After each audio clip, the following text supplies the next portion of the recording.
So I'm going to go ahead and get started. We'll start with public comment. The Pennridge School Board welcomes public comment. According to Policy 903, we remind everyone of the following.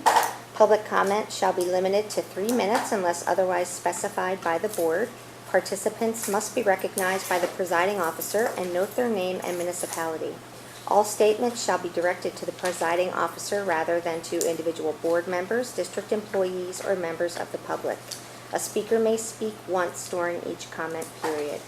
Please note that these sessions are designated for comments. To protect the confidentiality and privacy rights of all members of our community, the board encourages members of the public to direct any comments regarding particular individuals, such as students or district employees, privately to the superintendent or other appropriate administrators or board members, or to communicate with the board and superintendent privately by sending an email to psdschoolboard@pennridge.org. Questions raised and not addressed may be followed up at a later time. So I just have one name on the list for public comment. Mrs. Furlong.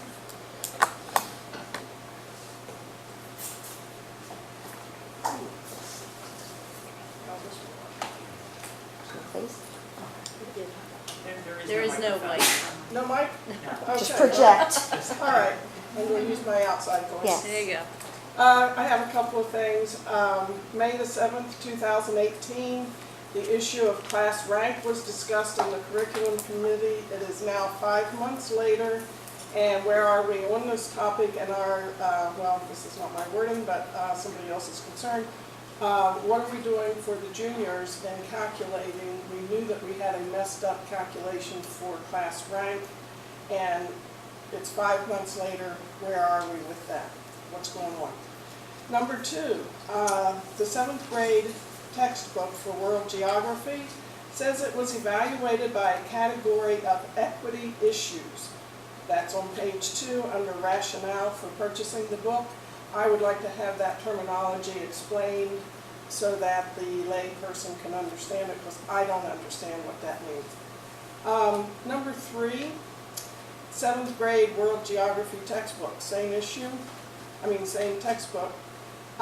It's showing a purchase of 250 editions. And is that an accurate number? Because I thought our 7th grade would be more than 250 students. So it looks like a math error, or are you experimenting, introducing it this year just in one building? I would like to have the number 250 explained, because it's very low compared to our 7th grade enrollment that I'm aware of. Item number 4, the proposal for the chamber orchestra. This is a message from a friend of mine. Wants to say that this is a new high school teacher, and to note that her presentation online is probably one of the most thorough, well done. It's legible, it's 5 pages, and it can be read by the average person and understood, and it's not all fluffed up with academia vocabulary. Nice to see the change. And then I have one more issue. I thought we had discussed this at the last meeting, and still there is no discussion on the agenda for the PSSA score results. And I would like to have a commitment as to when the parents and the public can find out how our students have performed on the PSSA scores. Thank you. Thank you. Anyone else? No? Okay. We'll move on to our first item. Dr. Scheib will address those issues, Mrs. Furlong. Thank you.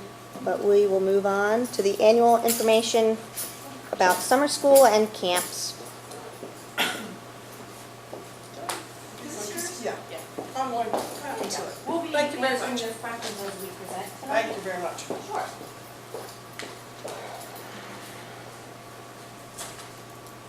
So good evening, everyone. Mrs. Kaleza wasn't able to join us tonight, so I will be doing a review of Camp Invention, which we have been running for several years now. You'll see that our enrollment is increasing. We have held this camp at Central Middle School for all 4 years. We hold it on these dates. You're looking at the dates right here, and our enrollment for week 1, and then our enrollment for week And then we have our counselors in training, that's that CIT there. So week 1, we had 10 counselors in training, and then week 2, we had 6. So I'll talk a little bit about that. The cost, the tuition is $250 that we do not have anything to do with. This is run by Camp Invention. They do use our school and our students attend it, and they have a wonderful time, I might say. They could attend both weeks, or they could attend just one. It's a long program, and we have young children in there from 8 to 4. We have young children who go through that entire day. It's really just amazing. So you have any time over the summer to go in there and stop in to see it.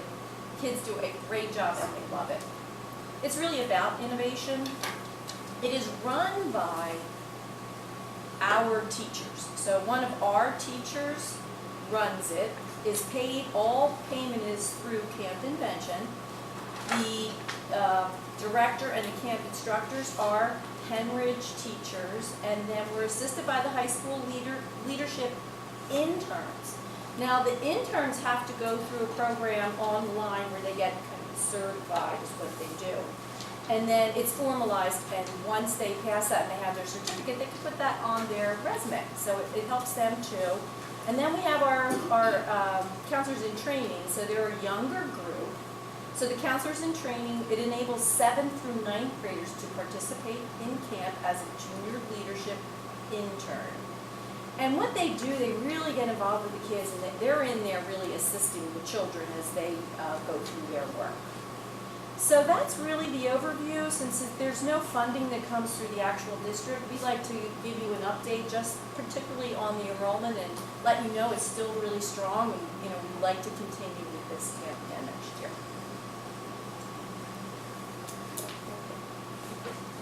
Anybody have any questions?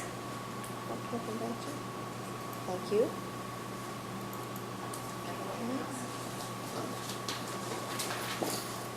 Now we'll move on to summer school. Mr. Vogel. Because I do see some new people here that might not have heard the summer before, I'm just going to quickly mention that this is another, the summer school is another thing that it's not district funded, it's completely run by tuitions we receive. We held the line again. Well, in fact, I think all 5 years I've run summer school at $170 for tuition. We do have a thing where you can do half and half, where you can, the scholarships within each school, usually the PTO helps fund it. So that's the way the program itself runs. We run it 14 days. Usually I try to keep it all the way through July. There's just something about when the calendar flips to August, it's a little different for the kids' psyche. So I've always tried to keep the camp during that 14 days to end in July. They still feel like they have a summer. We went up in reading. Reading the year before was 60, well, I showed the plus and minuses, you can see them right there. It was 61 just for reading last year. We went to 76, and in math, it says 81, and we were at 72 the year before. It's not that we're trying to grow the program. I certainly would welcome any kid that wants to come to the summer school program, because, I mean, after the first day when they arrive off the buses with their very upset faces, they were very happy for the other 13 and a half days. I mean, they really enjoy the program. It's a good thing for all the kids that get a chance to come. One of the things I put right underneath that is transportation, because this is so important. It's because it's what, the ESY program that runs the buses. So we kind of glom on to the buses as long as they're running the routes. And what that has really done is helped a lot in terms of 87% of our students this year took the transportation, took advantage of it. And then later on, I put down 25 of our parents would be able to send their children, would not be able to send their children to the program without the district providing transportation. 25 of them, so that's 27% of the kids that go, would not have had that opportunity without the transportation. So thank you for that. That is the one piece of the summer program that really helps by being able to jump on to what ESY and ESL are already doing. So So the summer school activities, the survey results, they're very important because last year we addressed a number of recommendations that were, and we changed it. We took out writing, we kind of melted that into the reading this year. Actually, Dr. Scheid, I think that might have been your suggestion as a way to do it, and that was Just very, integrate reading and writing. very successful. It actually took down to, I think, one section where we had 3 grades in it all at the same time, and that's only because 4th and 5th are lower, much lower attended. We were able to get 1st and 2nd grade basically by themselves because of the showing that we had. So that, it really worked out well there. The first bullet point on my survey said 46 parents that showed that their child had an increased interest in the area, which is just one of the things we're really looking for in the summer school program. They already had school for the year. We don't give them the same exact curriculum. We try to give them a different experience. So to get that kind of response was very exciting. We don't, and again, I said we don't use the curriculum that we had at Pennridge. We use a variety of resources, and some of them include the things that we do. Years ago, the board mentioned a Khan Academy, and we do use it quite a bit. It's really evolved into an outstanding resource. Extra math, splash math, whatever it is that we have available, we've been using in the classroom. So the one, when the parents submitted the following recommendations for the program, there's a few things that I wanted to address just to make sure that smaller class sizes. The class sizes are totally determined by the number of registrations. It is about a 15-to-1. For every 15 kids, we can hire 1 full-time teacher. So at the current 170, last year I worked out all kinds of numbers that would show what we'd have, if we raised it to a certain extent, a certain number, then we could hire, you know, another teacher and lower the class sizes. I mean, that's all fine, but the more you go over 170, the tougher it is for the target population, so that makes me nervous.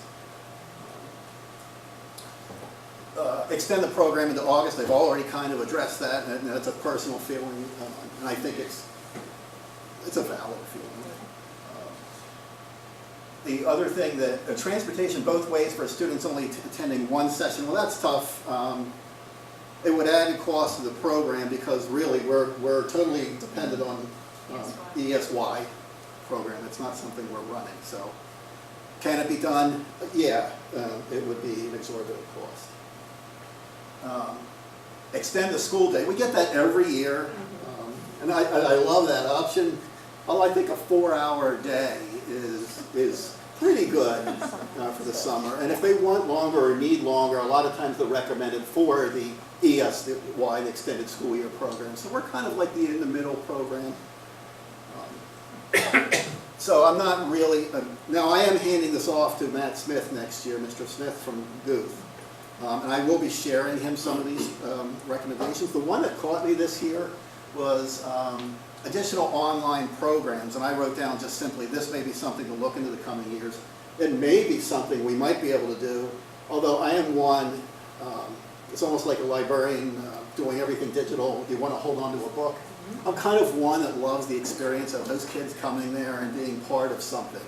And then when we have ESY and ESL and summer school all together, there's 250, 300, 400 kids there all at the same time. They don't feel like they're being singled out for that school experience. So,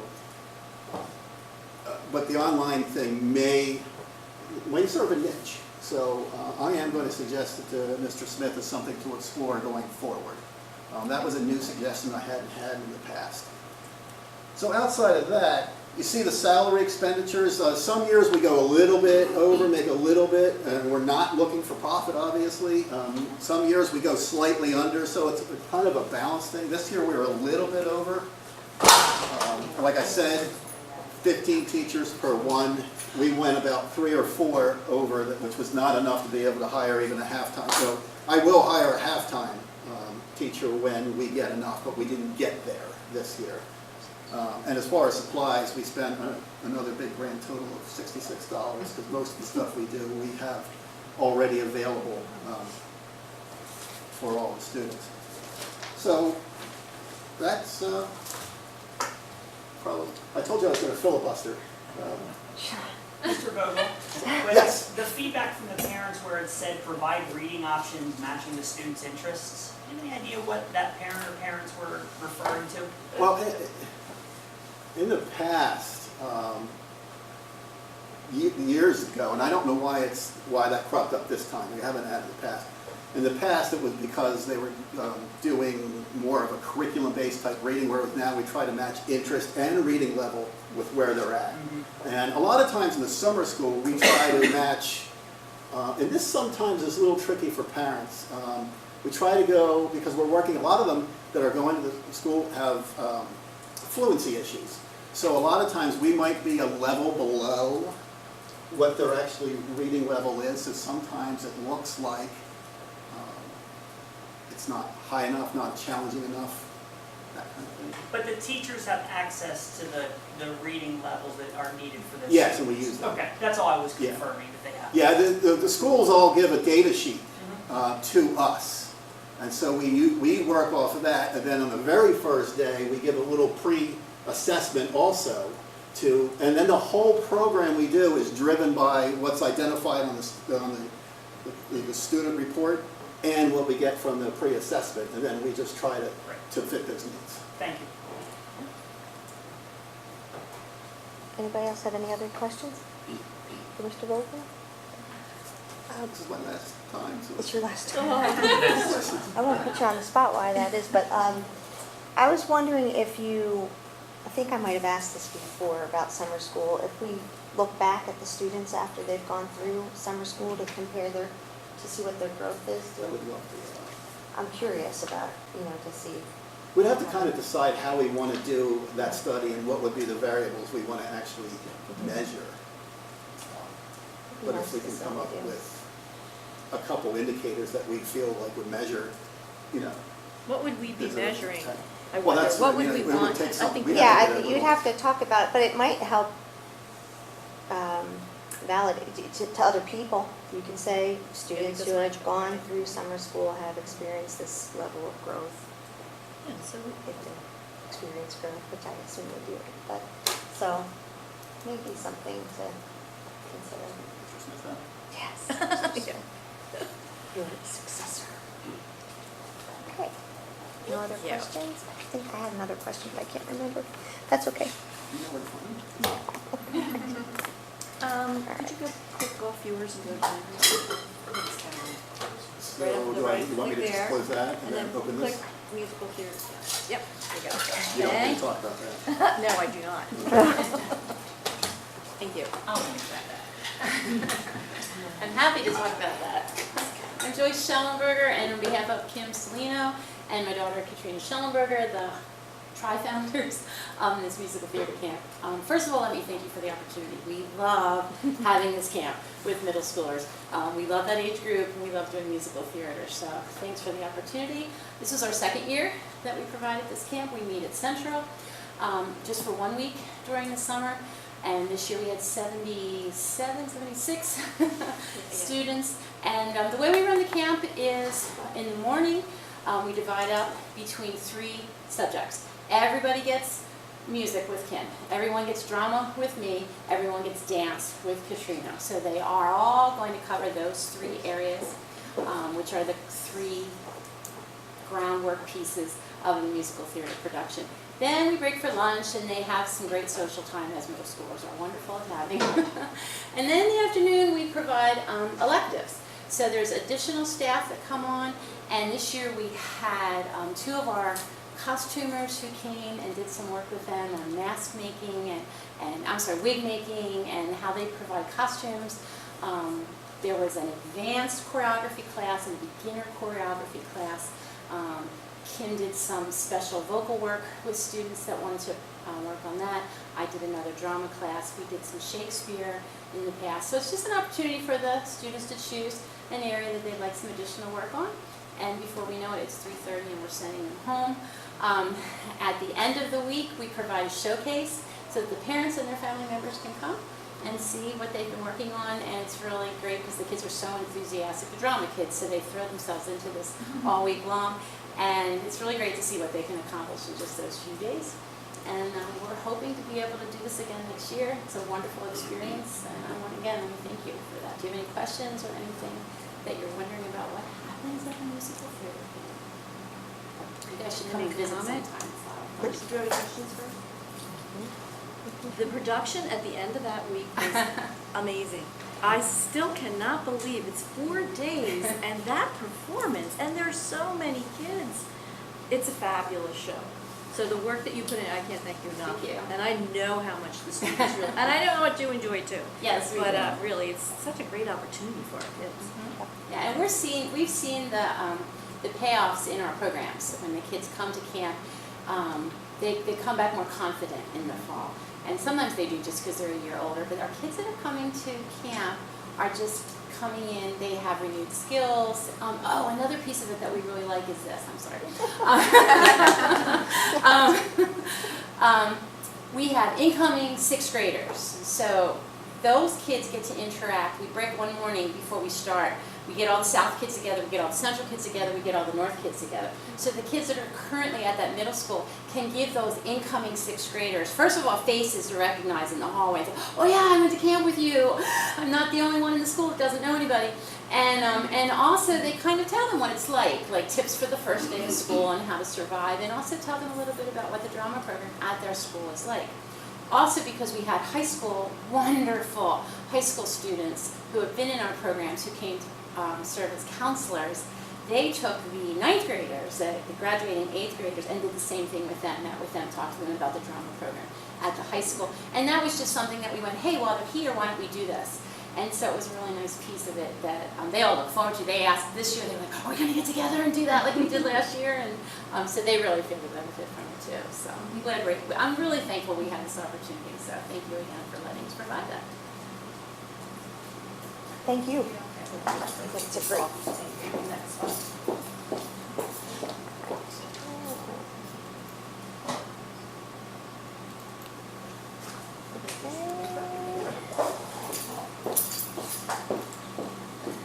Is this secondary? Yep. Okay. Yes, good evening, everybody. Nick Schoonover. I'm the assistant principal at the high school, responsible for the class of 2022, and also a West Rock Hill resident. So, I'm here to talk to you about the summer school for our middle school students as well as our high school students. As you can see from my summary, we had 27 students who were taking 37 different courses this summer.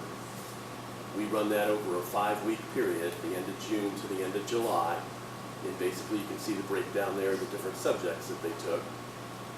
Math, 11 students, science, 8 students, social studies, 8, and English, 10 students. The breakdown this year did not include any students from outside the district. It was 23 high school students and 4 students from South Middle School. Of the 30 courses that, there were 30 courses that students passed. Unfortunately though, there were 4 students that did not pass their coursework.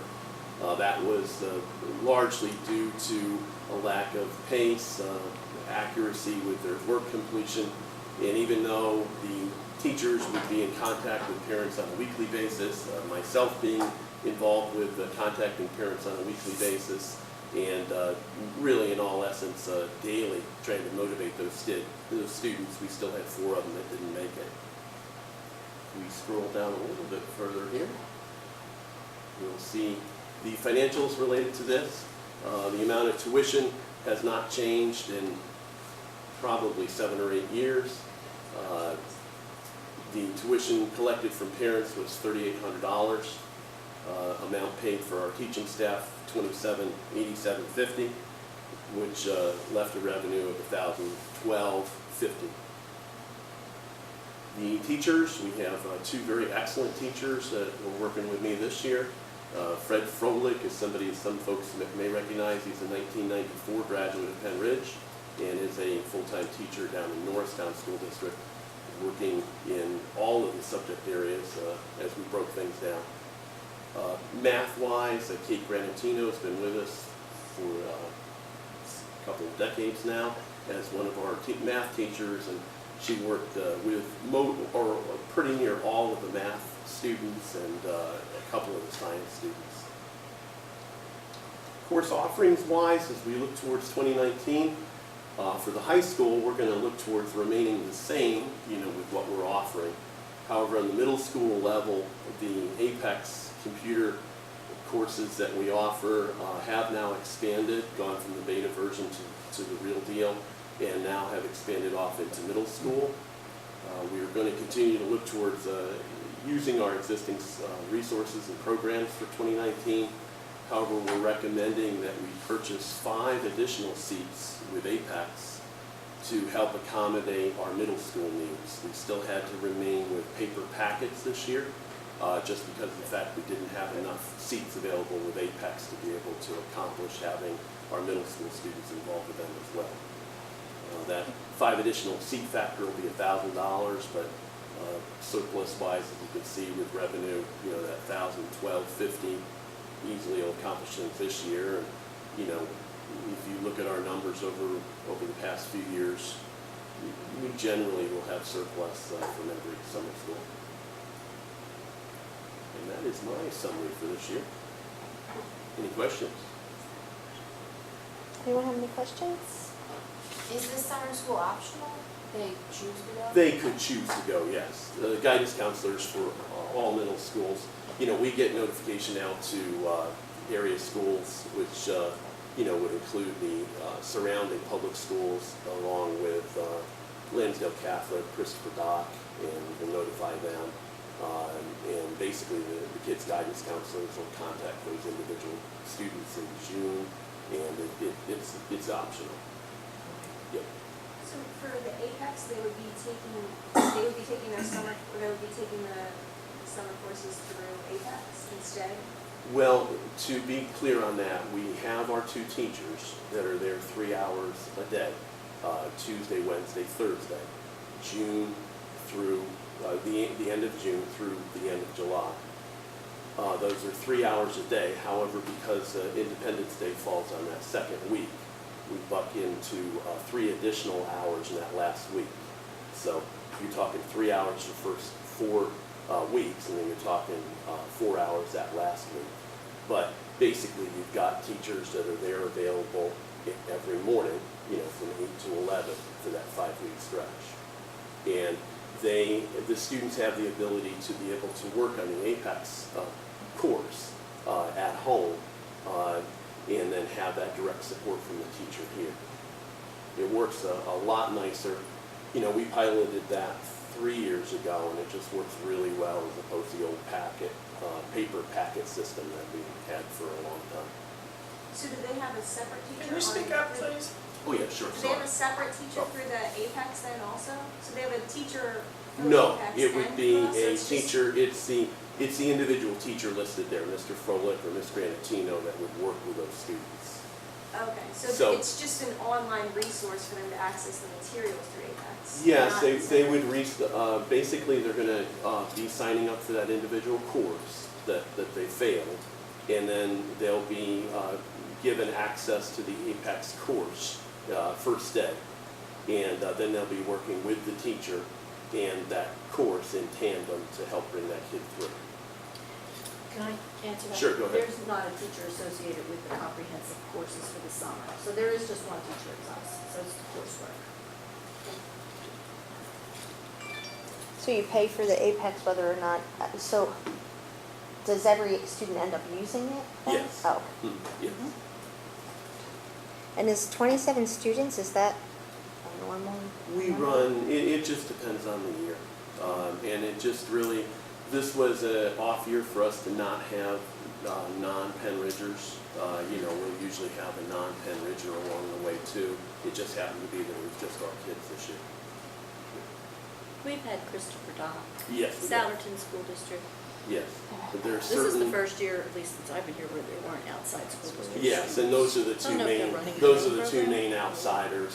Some of the Sallerton schools, whether it's middle school or the high school, and then Christopher Dock students.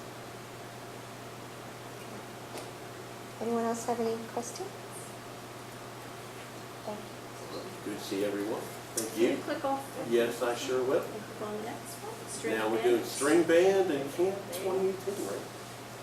String music? All right, thanks everyone.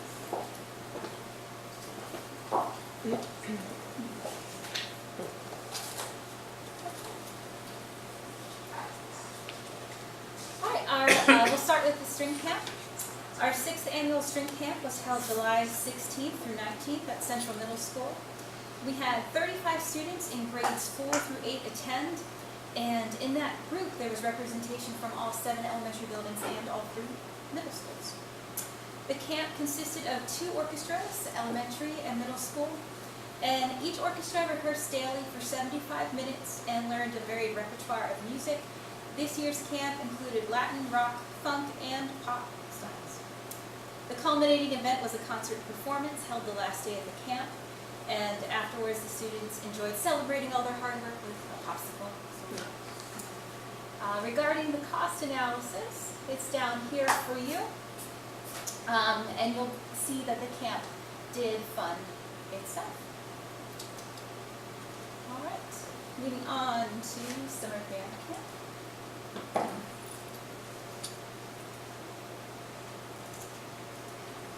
Our 3rd annual summer band camp was held August 6th through 9th at North Middle School, and we had 23 5th and 6th grade students attend.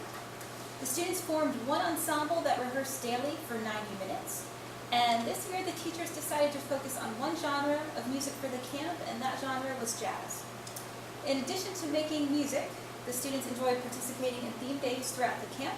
The picture here is from Hawaiian Day.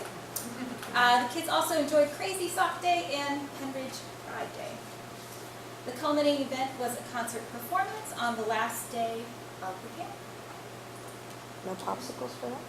I guess not. The strings, have a little sugar and Wow. They had something. and then they have Hawaii, so I don't know. They're both pretty good. Taking a look here at the cost analysis, I just want to make a note that this was not a typical year, and that if you look at the supplies, that the cost was $0. When we talk about supplies for these camps, we're referring to the music. And as I mentioned earlier, jazz was the selected focus for the camp. From time to time, new publishing companies will send free samples, free arrangements of music to teachers, and that's what happened in this case. So the teachers were able to use the materials that were already in the district. Next year, the teachers plan to do a combination of jazz and concert band style music, so we anticipate that $0 number changing. But as you can see, that the camp did fund itself. And that's all I have for you at this time. I'll be happy to answer questions if you have them. Any more questions? Because I would be remiss if I didn't say how wonderful the student performances at the end of the week were. I mean, really, everybody does such a nice job, and the kids totally enjoyed that, and with the lace, and they did have a treat at the end. I don't know if it was popsicle. Oh, okay. They did, don't worry. Details. I did want to add, the inspiration for both of these camps is we want the students to grow in their playing skills. We want them to connect with other young musicians. The sense of pride that they develop from being able to put on a performance in such a short time, and what they were able to learn in that condensed amount of time. And last but not least, have a little fun. So those are the values of our camp, and we just look forward to continuing to do so.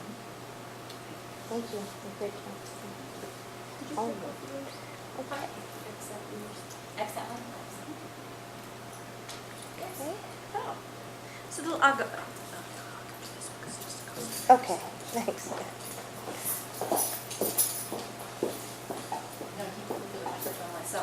This is just the 5-year summary sheet, because typically we show what has gone on in 5 years. All this information was already shown for this year, but this is giving you a 5-year summary. So you'll see that the costs, especially with elementary summer school, hasn't changed, and elementary enrollment numbers we've already talked about. In terms of the cost for secondary, they haven't changed either. The only other information on this chart that you haven't seen is the transportation. So you see the last 2 years. Over the last 2 years, transportation costs have all gone through Mr. Dahlberg and the transportation department. So, and formerly it went through the curriculum office. So you would see numbers different from this. That's why there's not a comparison between 2013 to 16, because typically it ran about $13,000. And that was because the numbers were separated. These, in terms of all the students participating in a summer program, whether it's ESY and special ed, whether it's our ELL program for English as a second language learner, or our students attending our summer programs. Those prior years did not include the ELL and the ESY. These two numbers do. So 2016, 17, 17, 18. They are the costs for extended school year, ESL, ELL students, and then as Mr. Vogel pointed out, and this was a history, so I didn't know that either in terms of transportation. I'm sure you know far more than I do about that. But apparently the transportation was already in place for special ed and English language learners. So the curriculum committee asked to allow students who are going to summer school in the same school at Nord to participate. So that is a one lump sum per year. So now we'll measure from 16 on, since you're going to see a total number. I just wanted to explain what that meant. Thank you. Oh, yeah, I do that. Okay.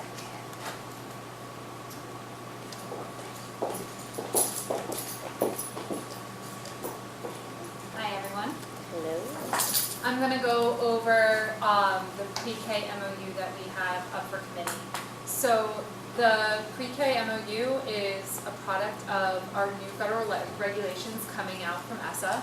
So with that, under Pssa, all districts that receive federal funds, the government urged them to have stronger bonds with their preschool to help ease transition from early childhood into the school district.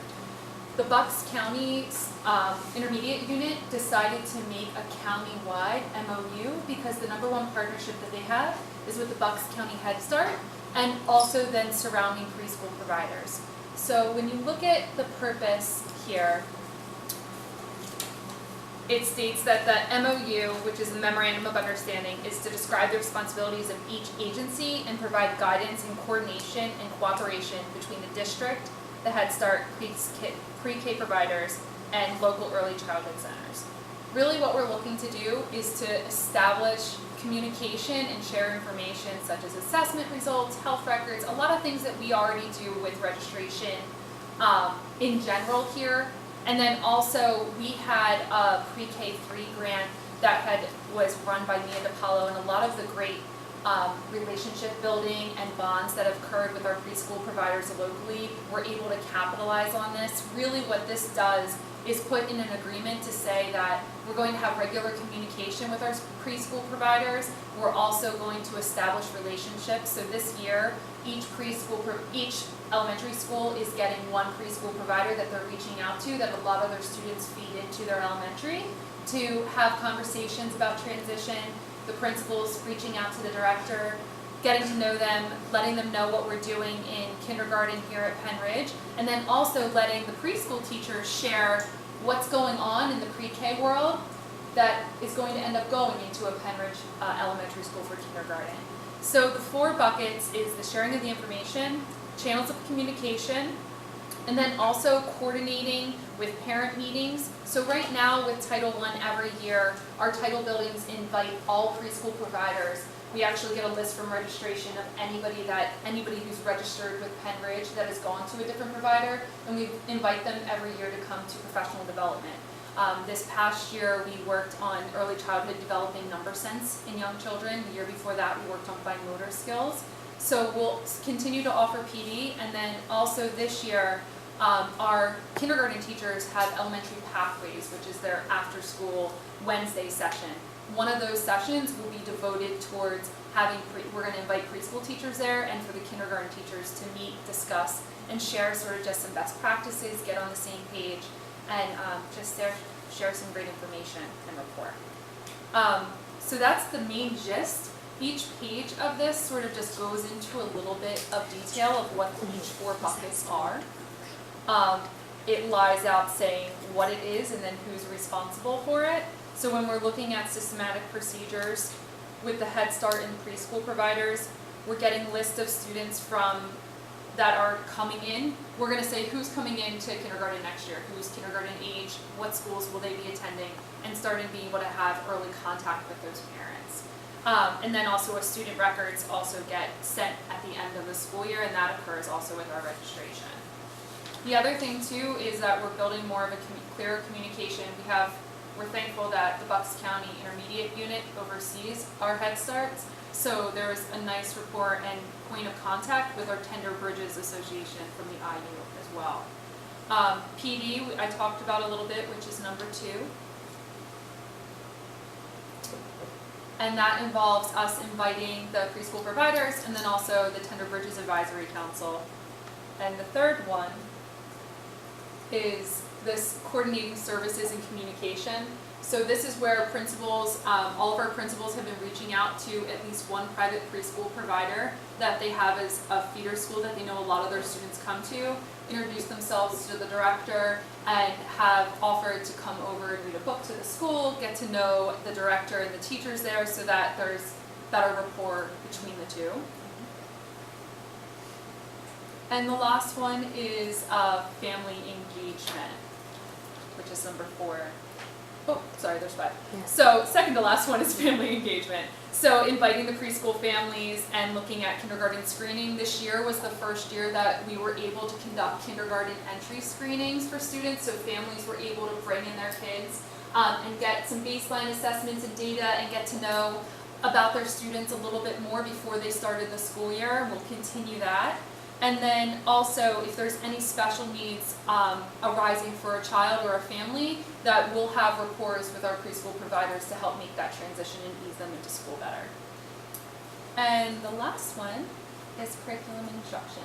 And that's where I talked a little bit about getting the teachers of kindergarten and preschool to begin to talk to each other. Bedminster this past year had done some Skype sessions with 2 of their preschool providers, so they got to see into each other's classrooms, which was really neat. And the Tender Bridges Advisory Council, which is run through the IU, has 4 meetings a year that we will be sending a representative to. Any questions about this? Are there online resources for the parents to look at for the pre-K kids that they can access? Yeah, so when looking for online resources in general through the IU or on our district website. Right now, we have 2 pre-K count classrooms that are opened up, and I know the enrollment and information has been mainly coming through there. With transitions and other needs, we send out a lot of information about our upcoming registration and events. Thank you. Yep. Anyone else? Questions? So is there we need to decide whether to move this to the general board meeting to approve. Is there any costs to the district that we should consider? No, right now with costs, the only thing that would be for staffing, for timing, for kindergarten teachers to meet with preschool teachers, but by using one of their Wednesday sessions to allow that collaboration and communication, we save the cost of paying teachers an hour after school. So by using the Wednesday time frame for that we save any cost of it. Tender Bridges and the IU has hosted all those items for free. So as of right now, there's nothing out of cost that would be for us. So everything that we need to consider is in here. Yep, it's more a lot of communication and a lot of friendly emails. Okay. All right, so this is all the information. Does anybody object to it being put onto the general board meeting? Okay, it looks great. Thank you. All right, thanks guys. Can you click on the page? Yes.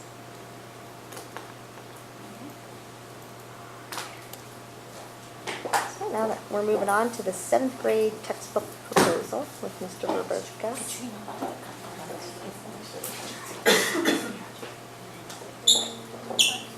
Good evening, everyone. I have 2 proposals this evening, both for 7th grade. Go ahead and, Can you speak up a little bit the about proposal, registering? so you can see those as well. The first proposal is from last year, looking for a 7th grade textbook. In terms of, we had redesigned the curriculum 2 years ago, and so we wanted a new resource to support that curriculum. And so, since our current textbook is 2007, we wanted an updated version of a textbook and a digital piece to help us with the curriculum. And so we have selected a textbook from Pearson, textbook is My World Interactive World Geography, 2019 copyright date. The subscription cost, again, includes a print student edition as well as a 6-year digital license. We are purchasing 250 copies of each of those, and there was a question earlier about the number 250. So what we've done here is we've bought enough for classroom sets. So there are 6 teachers that are teaching this course, and so there'll be 40 print editions and 40 digital editions for each classroom teacher. It's basically a classroom set. The digital editions by themselves are $75, and so it's definitely, if we wanted to purchase it for the entire 7th grade class, which is about 600 students, it's a significant cost to do that with the digital piece. So what we decided to do was do classroom sets for now, and the students have laptops, of course, in 7th grade, but they're not taking them home, so they could use it as a resource, just as the textbook, they can use it as a resource in class. And the digital license can also do things that the text can't do in terms of interactive videos and activities and things like that. So it's definitely a resource they can use in class. If we come back and decide that, going through this with the teachers that we really like the digital piece of it, we might come back again and ask for some more funds to purchase additional digital licenses. But for right now, we think classroom sets are appropriate for what we're trying to do there. And as you can see, it's very similar to what we're doing with the 6th grade as well. The cost is $23,000 for subscriptions, and of course teacher editions for a total of $24,800, which $24,600 was allotted last year when we originally started the proposal. So there'll be a little bit of money coming out of the social studies department budget to purchase that. In terms of our process to review this, we did review several texts over the course of the last year, and again, there are 4 different categories: curriculum match, instructional properties, presentation, and equity issues. And again, the equity issue question from earlier, the actual rubric states, content recognizes the contribution of diverse groups, including those of various races, religions, gender, etc. So being a world geography textbook, of course, it is going to hit those equity issues going around the world, looking at various regions. So most of our textbooks met that, but one of the considerations in the rubric is that the book does address those diverse cultures around the world and within the country.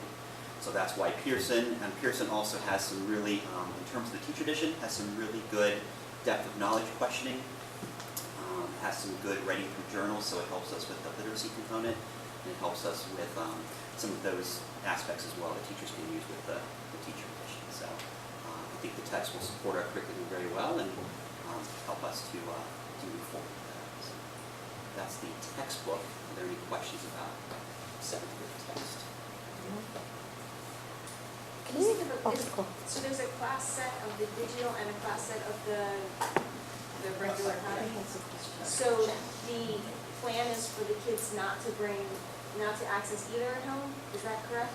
I guess we're going to have 40 per teacher, so technically a student could access it at home, but basically they're generic username and passwords. So it would be the teacher's last name and a 1, the teacher's last name and a 2, and so students would have that same license each day they walk into the classroom.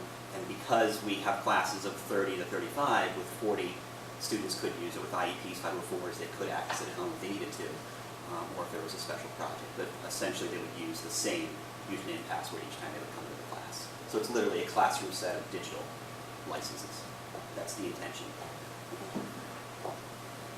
Mr. Berg, I just want to be clear, and I think it said it back on the rationale, but the 7th grade teachers have seen these textbooks and are making this recommendation that the 7th grade teachers feel like this is the best resource for the That is classroom. correct. Thank you. Other questions? The other proposal then is for this year, and this is also for 7th grade.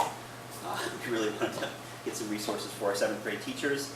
They have 2 atlas sets.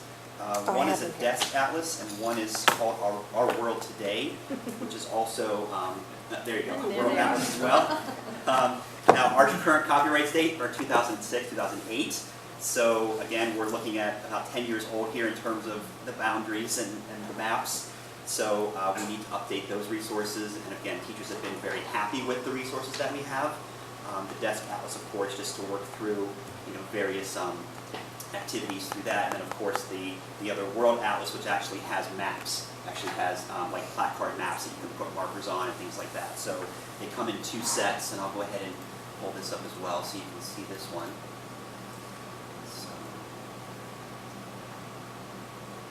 So essentially, this first desk atlas has an atlas pack. It comes with 30 atlases, a student activity book. It has literacy lessons, and it also has a 5-year ebook associated with that as well, so students could access that in class.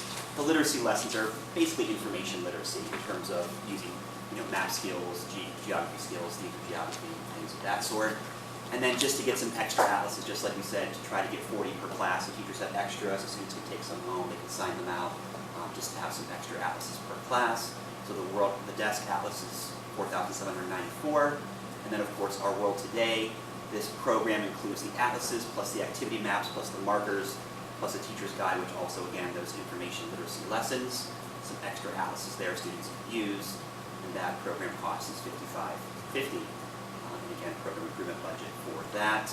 And like I said, we've had great success. The 7th teachers have had great success with this program, with both of these programs. And so they really would like some updated atlases in order to, again, support our curriculum and support what we're trying to do in 7th grade. That's the atlas proposal. Happy to take any questions you want. I have a question, Mr. Berbarca. Yes. I noticed at least one of these, and obviously I haven't taken the time to look thoroughly, but the Crimean Peninsula is still given as part of Ukraine, which maybe is technically correct, but actually not functional, so to speak. How do you handle that, if you handle it at all, in these classes? I think the teachers will handle that in terms of recent events. Of course, we do current events in classes as well. So they'll look at that in terms of the geographical piece of it, but also they'll just deal with it in class in terms of the aspect of recent events that have affected that. And I think, even the World Atlas is 2015, so we still have there isn't anything more recent, so there are some changes in the last couple of years that we're going to have to address as well. So that's always an issue we're going to deal with, but at least we're at least getting into this in this decade. That we can improve some of our analysis of what's happening. So I think that will help us. I guess go ahead. I'm just wondering, do you know when they're due to get a new edition out? You know what? I can call and check and see. Actually, I'm just wondering, with it being 3 years already, maybe they'll be getting a newer version soon. There's a possibility. So I can definitely check on that and see. My question kind of is along the lines of Dr. Yarnell's question. So with these ebooks, do you know if for this or any other ebook, do they update them as the years go by? We had this 5-year lease. Do you know if they go in every year? And They do. They do update that. So that actually is not available with the other program. That's 2015. So, but it is available in 2018 in terms of those ebooks would be updated. So even if the atlas is not quite current, you could always use the ebook as a place to do it. okay. But and maybe even with a newer version, they would offer an ebook with that. So I'll definitely check on the status of that for sure. It would look to me like you're not likely to have a new version soon, because the copyrights on the desk atlas, the last one was before the 2018, was 2008. So it was a decade ago. Right. And on the 2015, it was 2006. Again, almost a decade ago. Yeah. So unless they're, for 2025. some reason, speeding up that process, it sounds to me like you might have to wait a long time. So we'll supplement with some other There you go. things. Are there other options, or this is really the best one?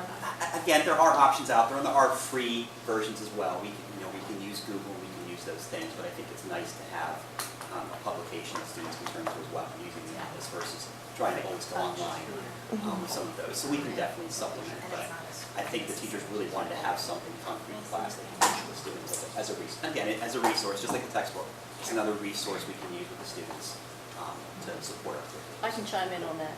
When we had the discussion of social studies books, I cannot tell you how many times the teachers said, can we please get new atlases?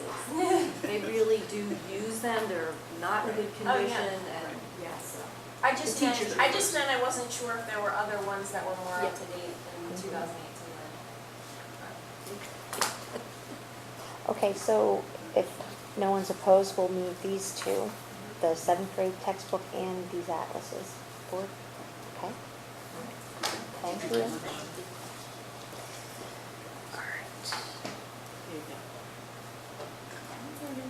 Atlas, we're on to chamber orchestra.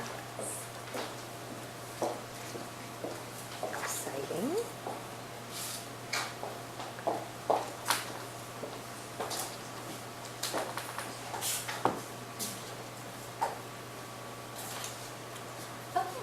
For chamber orchestra, I wanted to first explain that there are 3 performing areas in our music program: band, choir, and orchestra. Currently, the high school course offerings for band and choir include 2 tiers.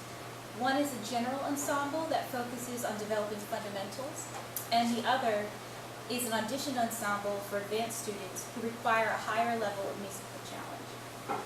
So the addition of chamber orchestra would create a 2nd tier orchestra that would be on par with the band and choir courses and provide the much needed enrichment experience for our advanced string instrument players.